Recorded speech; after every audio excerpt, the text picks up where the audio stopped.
നമുക്കിന്ന് Exide industries എന്ന് പറഞ്ഞ സ്റ്റോക്കിൻ്റെ ചാർട്ട് നോക്കാം. ഇത് എക്സൈഡ് ഇൻഡസ്ട്രീസിൻ്റെ വീക്ക്ലി ചാർട്ടാണ് നമ്മളിവിടെ എടുത്തു വച്ചിരിക്കുന്നത്. ഇതിൻ്റെ പരസ്യം ഇത് ക്ലോസ് ചെയ്യട്ടെ. ഇതാ 1995 മുതൽ ഇപ്പോൾ വരെയുള്ളൊരു ചാർട്ടാണ് ഈ കാണുന്നത്. നമ്മൾ ഈ ചാർട്ടിനെ പറ്റി സംസാരിച്ച് തുടങ്ങുന്നതിന് മുമ്പേ ഞാനൊരു കാര്യം പറയാം. ഞാനൊരു സ്റ്റോക്ക് മാർക്കറ്റ് എക്സ്പേർട്ടോ അല്ലെങ്കിൽ ഒരു സെബി രജിസ്റ്റേർഡ് അനലിസ്റ്റോ അല്ല. നമ്മളിപ്പോൾ ഈ ചാർട്ട് നോക്കുന്നത് പൂർണ്ണമായും പഠന ആവശ്യത്തിന് വേണ്ടി മാത്രമാണ്.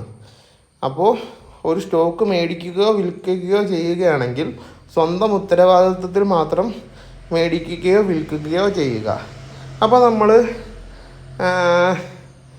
ഇതിൻ്റെ അതായത് ഈ സ്റ്റോക്കിൽ നമുക്ക് അതിൻ്റെ ഒരു സപ്പോർട്ട് മാർക്ക് ചെയ്യാൻ വേണ്ടി നമ്മളിവിടെ ഒരു ട്രെൻഡ് ലൈൻ വരയ്ക്കുകയാണ്. ഇത് ശരിക്കും ഒരു ലാപ്ടോപ്പിലാണ് ചെയ്യേണ്ടത്. ഇത് നമുക്ക് ഇത്തിരി ബുദ്ധിമുട്ടാണ് ഈ ഫോണിൽ ട്രെൻഡ് ലൈൻ വരയ്ക്കാൻ. അപ്പോൾ അതുകൊണ്ടാണ് ഞാനിത് ഇങ്ങനെ മാറ്റി വരച്ചിട്ട് ഇത് കണ്ടോ ഈ നീളം ഒന്ന് എത്തിക്കണം. ഇത് സ്ക്രീൻ ഇത്രേ ആവുള്ളൂ. ഇത് കണ്ടോ നമ്മളിപ്പോൾ ഈ വരച്ചിരിക്കുന്ന നീല വര ഇതിൻ്റെ ഒരു മേജർ സപ്പോർട്ടാണ്. അതായത് നാളിന്ന് വരെയായിട്ട് ഈ ഒരു ലെവലിൽ താഴ്ത്തിയിട്ട് ഈ സ്റ്റോക്കിൻ്റെ വില, അതായത് ഈ എക്സൈഡ് ഇൻഡസ്ട്രീസിൻ്റെ വില നാളിന്ന് വരെയായിട്ടും ഈ ഒരു ലെവലിൽ താഴത്തേക്ക് പോയിട്ടില്ല. എപ്പോഴും ഈ ഒരു ലെവലിൻ്റെ മുകളിലാണ് ഈ എക്സൈഡ് ഇൻഡസ്ട്രീസ് എന്ന് പറഞ്ഞ സ്റ്റോക്കിൻ്റെ വില നിന്നേക്കുന്നത് ഇന്ന് വരെയുള്ള സന്ദർഭങ്ങളിൽ. അപ്പോൾ ഇനി നമുക്ക് ഇതിൻ്റെ അടുത്ത റെസിസ്റ്റൻസ് എവിടെയാണെന്ന് നോക്കണം. അടുത്ത റെസിസ്റ്റൻസ് കണ്ടുപിടിക്കാൻ വളരെ സിമ്പിളാണ്. ഇപ്പം നമ്മൾ വരച്ച നീല വരയിൽ ജസ്റ്റ് ഒന്ന് ക്ലിക്ക് ചെയ്യുക. അപ്പോൾ അത് ഇങ്ങനെ വരും.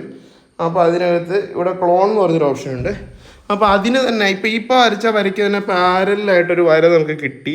അത് നമുക്ക് കൂടുതൽ റെസിസ്റ്റൻസ് ഉള്ള എടുത്ത് വയ്ക്കാം. ഇത്തിരി കൂടെ ഇങ്ങനെ താത്തി വെക്കാം. അപ്പോൾ അവിടെയാണ് കുറച്ചും കൂടെ കൂടുതൽ റെസിസ്റ്റൻസ് ഉള്ളത്. അവിടെ ഒരു കുറേ റെസിസ്റ്റൻസ് ഉണ്ട്. കാര്യം കണ്ടോ ആ ഏരിയയിൽ കുറേ സ്ഥലത്ത് ടച്ച് ആയിട്ടുണ്ട്. കണ്ടോ അതിവിടെ ഈ വീഡിയോയുടെ വരയുടെ തുടക്കത്തിൽ നോക്കിയാൽ മതി. അവിടെ നമുക്ക് ആ വരയുടെ ഒരു കളറും കൂടെ ഒന്ന് മാറ്റിയേക്കാം. അതിൻ്റെ ഫോണ്ടിൻ്റെ കളറ് ബ്ലാക്ക് ആക്കാം. അല്ല ഇതിൻ്റെ കളറ് ബ്ലാക്ക് ആക്കാം. മൊത്തത്തിൽ അങ്ങ് ബ്ലാക്ക് ആക്കിയേക്കാം. അപ്പോൾ അത് നമ്മളൊരു ബ്ലാക്ക് വരയാക്കി കൊടുത്തു. ഇനി അതിൻ്റെ ഒരു ക്ലോണും കൂടി എടുക്കാം. നമുക്ക് അടുത്ത റെസിസ്റ്റൻസ് എവിടെയാണെന്ന് നോക്കാം. അപ്പോൾ അതിനകത്ത് ഒരു ക്ലോണും കൂടി എടുത്തു. അത് കറക്റ്റ് നമുക്ക് ആ ഒരു ഇത്തിരി കൂടെ താത്തി വെക്കാം. അത് കാര്യം അതിനേക്കാൾ രണ്ട് സ്ഥലത്ത് കൂടുതൽ റെസിസ്റ്റൻസ് ഓൾറെഡി ഇടിച്ചേക്കുന്നത് ഇത്തിരി കൂടെ താഴെയാണ്.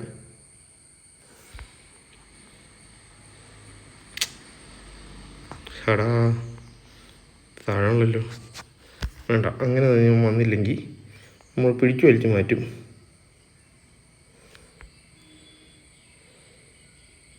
അത് കൊള്ളാം. അതാണ് അതിൻ്റെ അടുത്ത റെസിസ്റ്റൻസ്. ഇപ്പോൾ വരച്ച് വെക്കുന്ന ബ്ലാക്ക് വര. ആ ബ്ലാക്ക് വരയുടെ ഒരു കളർ മാറ്റാം. അത് നമുക്ക് എന്ത് കളർ കൊടുക്കണം? അതിന് നമുക്കൊരു പച്ച കളർ കൊടുക്കാം. ഇപ്പോൾ പച്ച കളർ റെസിസ്റ്റൻസ് ആണ് ഇതിൻ്റെ ഏറ്റവും മുകളിലെ റെസിസ്റ്റൻസ്. അതായത് ആ പച്ച കളർ വരയുടെ മുകളിലിട്ട് ഈ സ്റ്റോക്കിൻ്റെ വില നാളിന്ന് വരെയായിട്ടും പോയിട്ടില്ല എന്നാണ് അതിൻ്റെ മീനിങ്. അപ്പോൾ ഇതിപ്പോൾ നമുക്ക് ഇങ്ങനെ നോക്കുമ്പോൾ പ്രത്യക്ഷത്തിൽ ഇത് അപ് ട്രെൻഡിലുള്ള സ്റ്റോക്കാണെന്ന് തോന്നും. കാര്യം ഇത് മുകളിലേക്ക് മാത്രമാണ് പോയേക്കുന്നത്. പക്ഷേ ഈ ഒരു 2010 മുതലുള്ള ഒരു സമയം നോക്കൂ അവിടെ മുതൽ ഈ സ്റ്റോക്കിൻ്റെ വില അങ്ങ് ഇടിഞ്ഞിടിഞ്ഞ് താഴ്ത്തേട്ട് വരികയാണ് സംഭവിച്ചേക്കുന്നത്. നോക്കൂ, മൊത്തത്തിൽ ഇത് നോക്കുമ്പോൾ ഒരു അപ് ട്രെൻഡ് ആണെങ്കിലും ഈ 2010 മുതൽ ഒരു 2012 ആ ഒരു കാലഘട്ടം മുതൽ ഒരു 2024 ആ ഒരു സമയം വരെയൊക്കെ ഇതൊരു ഡൗൺ ട്രെൻഡിലാണ്. നമുക്ക് ഈ ചാർട്ട് നോക്കിയാൽ മനസ്സിലാവും. അത് നമുക്ക് ഒന്നും കൂടെ ക്ലിയർ ആവാൻ വേണ്ടിയിട്ട് നമ്മൾ അവിടെ ഒരു ട്രെൻഡ് ലൈൻ വരയ്ക്കാം. ട്രെൻഡ് ലൈൻ നമ്മൾ ഇവിടെ കുത്തുന്നു. എന്നിട്ട് ഇത് ഇങ്ങനെ ഒരു ട്രെൻഡ് ലൈൻ വരയ്ക്കുന്നു. നമുക്ക് ഇതൊന്ന് അഡ്ജസ്റ്റ് ചെയ്യാം. ഓടായി എന്നാൽ അതിൻ്റെ കളർ അങ്ങ് മാറ്റിയേക്കാം. എന്തായാലും വന്നതല്ലേ, അവനെ നമ്മൾ ചുവന്ന കളറാക്കി. എന്നിട്ട് ഈ പുള്ളീനെ ഇതെന്താണ്, ഇത് എവിടേക്കാണ് ഇത് ടച്ച് ആകുന്നത്? കണ്ടോ? അപ്പോൾ നമുക്ക് ഇത് കണ്ടോ കൂടുതൽ സ്ഥലത്ത് ടച്ച് ആയേക്കുന്നത് ഇപ്പം ആ ചുമല വരയിലാണ്. കണ്ടോ? അപ്പോൾ ആ ചുമല വര അവിടെ നമുക്കൊരു സപ്പോർട്ടാണെന്ന് കണ്ട് ഇത്തിരി അങ്ങ് നീട്ടി വരയ്ക്കാം, എന്നാലും ഒരു ഭംഗി വരുള്ളൂ. കണ്ടോ, ഇപ്പം നമുക്ക് ആ ചുമല വരെ ഒരു മേജർ റെസിസ്റ്റൻസ് ആണ്. അതായത് ഇതാ ഇവിടെ ഈ ഒരു റേഞ്ചിൽ ഞാൻ ഒന്നുകൂടെ സൂം ചെയ്ത് കാണിച്ചു തരാം. എന്താ ഈ ഒരു റേഞ്ചിൽ ആ ചുമല വരയിൽ ടച്ചായി. കണ്ടോ, ഒന്നുകൂടെ സൂം ചെയ്യാം. ഇത് കണ്ടോ എത്ര സ്ഥലത്താണ് ആ ചുമല വരയിൽ റെസിസ്റ്റൻസ് ആയിട്ട് ഇടിച്ച് താഴത്തോട്ട് പോന്നേക്കുന്നത് നോക്കൂ. അതിന് ശേഷം ഇതാ ഈ ഒരു ഭാഗത്തെത്തിയപ്പോൾ ആ ചുമല വരേനെ ബ്രേക്ക് ചെയ്തിട്ടുണ്ട്. പക്ഷേ ആ ചുമല വരേനെ ബ്രേക്ക് ചെയ്തെങ്കിലും നമ്മൾ രണ്ടാമത് വരച്ച നമ്മുടെ ഒരു കറുത്ത വര ഉണ്ടായിരുന്നു. നമ്മൾ രണ്ടാമത് ഇട്ട വരയാണ് ആ കറുത്ത വര. ആ കറുത്ത വര വരെ ഇതിൻ്റെ വില പോയിട്ട് അവിടെ നിന്ന് ഇടിച്ച് താഴത്തോട്ട് വന്നിട്ട് രണ്ടാമത് നമ്മുടെ ഏറ്റവും അവസാനം വരച്ച ചുമന്ന വരയിൽ നിന്ന് സപ്പോർട്ട് എടുത്ത് തിരിച്ച് മുകളിലേക്ക് കയറാനായിട്ട് നിൽക്കുവാണ്. അപ്പോൾ ഇപ്പോഴത്തെ എൻ്റെ ഒരു വില എന്ന് പറയുന്നത് 392. എൻ്റെ ഒരു പോയിൻ്റ് ഓഫ് വ്യൂ വെച്ച് ഇതിലൂടെ വലുതാക്കി നോക്കി അതിൻ്റെ ഒരു സാധ്യത നമുക്ക് മനസ്സിലാവും. ഇത് കണ്ടോ, ഇതിനി ആ കറുത്ത വരയുടെ അവിടെ വരെ പോകാനുള്ളതാണ്. അപ്പോൾ ആ കറുത്ത വരയാണ് അടുത്ത റെസിസ്റ്റൻസ്. അപ്പോൾ നമുക്കിവിടെ എത്ര വലിയൊരു അവസരം ഉണ്ടെന്ന് നോക്കൂ. ഇത്രയും വലിയൊരു അവസരം നമുക്ക് ഈ സ്റ്റോക്കിലുണ്ട് എന്ന് ഞാൻ പറയുമ്പോഴും ഇത് എൻ്റെ മാത്രം പോയിൻ്റ് ഓഫ് വ്യൂ ആണ്. ഇതൊരു സ്റ്റോക്ക് മാർക്കറ്റ് എക്സ്പേർട്ടിൻ്റെ പോയിൻ്റ് ഓഫ് വ്യൂ അല്ല, അല്ലെങ്കിൽ ഒരു സെബി രജിസ്റ്റേർഡ് അനലിസ്റ്റിൻ്റെ പോയിൻ്റ് ഓഫ് വ്യൂ അല്ല. ഒരു സ്റ്റോക്ക് മാർക്കറ്റിനെ കുറിച്ച് പഠിക്കാൻ ശ്രമിക്കുന്ന ഞാൻ ഈ ചാർട്ട് നോക്കിയിട്ട് ചാർട്ടിൽ നിന്നും എനിക്ക് മനസ്സിലാകുന്ന കാര്യങ്ങൾ മാത്രമാണ് ഞാൻ ഈ വീഡിയോയിൽ പറയുന്നത്. ഇതൊരു സ്റ്റോക്ക് റെക്കമെൻഡേഷനായിട്ട് എടുക്കരുത്. ഇത് പൂർണ്ണമായും പഠന ആവശ്യത്തിന് വേണ്ടിയാണ്. അപ്പോൾ ഇവിടെ ഇത്രയും വലിയ ഓപ്പർച്യൂണിറ്റി ഉണ്ട്. സപ്പോസ് ഞാൻ ഈ സ്റ്റോക്ക് മേടിക്കുകയാണെങ്കിൽ ഇപ്പോൾ ഈ 392 എന്ന് പറഞ്ഞാൽ ഈ ഒരു 392 പൈസ എന്നൊരു വിലയ്ക്ക് ഞാൻ മേടിക്കുകയാണെങ്കിൽ ആ ഒരു സപ്പോർട്ട് ലൈൻ കണ്ടോ, ഒരു ചുമന്ന വര. ആ ചുമന്ന വരയാണ് ഇതിൻ്റെ ഒരു സപ്പോർട്ട് ലൈൻ. അതിൻ്റെ ഒരു പ്രൈസ് റേഞ്ച് ഞാൻ പറയുന്നില്ല, നമ്മൾ വെറുതെ ആൾക്കാരെ കൊണ്ടുപ്പെടുത്തണ്ടല്ലോ. അത് നമുക്കൊരു സ്റ്റോപ്പ് ലോസ് ആയിട്ട് വയ്ക്കാം. ഇത് വേറൊരാൾ ഇതുപോലെ ഇത് ചാർട്ടിൽ വരയ്ക്കുകയാണെങ്കിൽ അത് ആൾക്ക് മനസ്സിലാകും. സ്വന്തമായിട്ട് അവസരം കണ്ടെത്തുക, അല്ലാതെ ആരെങ്കിലും ഒരാൾ പറയുന്നത് കേട്ടെടുക്കരുത്. അപ്പോൾ ഈ ചുമന്ന വര നമുക്കൊരു സപ്പോർട്ടായിട്ട് എടുക്കാം. അത് ബ്രേക്ക് ചെയ്ത് താഴത്തോട്ട് പോയി കഴിഞ്ഞ് കഴിഞ്ഞാൽ നമുക്കത് സ്റ്റോപ്പ് ലോസ് ആക്കി സ്റ്റോപ്പ് ലോസിൽ നമുക്ക് വിൽക്കാം.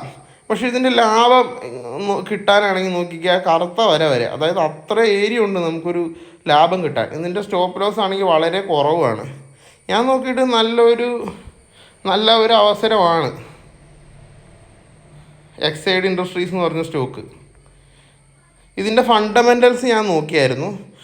ഫണ്ടമെൻ്റൽസ് നമുക്ക് ഈ ഒരു വീഡിയോയിൽ തന്നെ ഉൾപ്പെടുത്താൻ ഇത്തിരി ബുദ്ധിമുട്ടാണ്. കാര്യം അതിന് ഞാൻ നോക്കാറുള്ളത് ഗ്രോ ആപ്പ് വെച്ചാണ്. സ്ക്രീനർ പോലുള്ളൊരു ആപ്പ് വെച്ചൊക്കെ നോക്കുവാണെങ്കിൽ ഒന്നും കൂടെ അടിപൊളിയായിട്ട് നമുക്ക് മനസ്സിലാവും. അപ്പോൾ അത് ഇതിൻ്റെ കൂടെ രണ്ടാമത് സ്ക്രീൻ റെക്കോർഡ് ചെയ്ത് ഇടുക എന്ന് പറഞ്ഞു കഴിഞ്ഞാൽ വീഡിയോ ഒന്നാമത്തെ ലെങ്തായി പോവും. രണ്ടാമത്തെ കാര്യം എന്ന് പറഞ്ഞു കഴിഞ്ഞാൽ അതിലെ അത് ഇപ്പോൾ ഇത് കണ്ടോ, ഞാനിത് ഫോണിലാണ് ചെയ്യുന്നത്. അപ്പോൾ അതിൽ ഞാൻ നോക്കിയപ്പോൾ അതിന് സ്ക്രീൻ റൊട്ടേറ്റ് ആകുന്നില്ല. അപ്പോൾ ഒരു വീഡിയോയുടെ പകുതി ഭാഗം ചരിഞ്ഞു ഇരിക്കും, പകുതി ഭാഗം നേരെ ഇരിക്കും. അപ്പോൾ അങ്ങനെ ഒരു പ്രശ്നം ഞാനത് നോക്കിയപ്പോൾ അങ്ങനെ എനിക്ക് വന്നായിരുന്നു. അപ്പോൾ അത് കാരണം അതിൻ്റെ ഫണ്ടമെൻ്റൽസ് ഞാൻ നോക്കിയിട്ട് എനിക്ക് വലിയ കുഴപ്പമായിട്ട് തോന്നിയില്ല. എനിക്ക് അത്യാവശ്യം ഭേദപ്പെട്ട ഫണ്ടമെൻ്റൽസ് ആയിട്ട് തോന്നിയിരുന്നു. സ്വന്തമായിട്ട് കണ്ടുപിടിക്കുക. അപ്പോൾ ഈ വീഡിയോ ഇത്രേ ഉള്ളൂ. എക്സൈഡ് ഇൻഡസ്ട്രീസിനെ പറ്റിയുള്ള ഈ വീഡിയോ ഇത്രേ ഉള്ളൂ. അപ്പോൾ നമ്മൾ ഇതിൻ്റെ ഒരു ഓവറോൾ വ്യൂ ഒന്ന് ഈ സ്ക്രീനിൽ കൊള്ളുന്ന വിധത്തിൽ നമുക്കൊന്ന് ആക്കി വെക്കാം. ഇത്രയാണ് ഇതിൻ്റെ സ്ക്രീനിൽ കൊള്ളുന്നത്. ഇത് ഫോണിലാണ് ഇപ്പം നമ്മൾ ചെയ്തിരിക്കുന്നത്. ഒരു ലാപ്പാണെങ്കിൽ നമുക്ക് ഇതിലൂടെ വലിയ സ്ക്രീൻ കിട്ടും, ഇത്തിരി കൂടെ പെട്ടെന്ന് നമുക്ക് മനസ്സിലാവും. അപ്പോൾ എന്തായാലും ഈ വീഡിയോ ഇവിടെ അവസാനിക്കുകയാണ്. ഇത്രേ ഉള്ളൂ ഈ വീഡിയോ.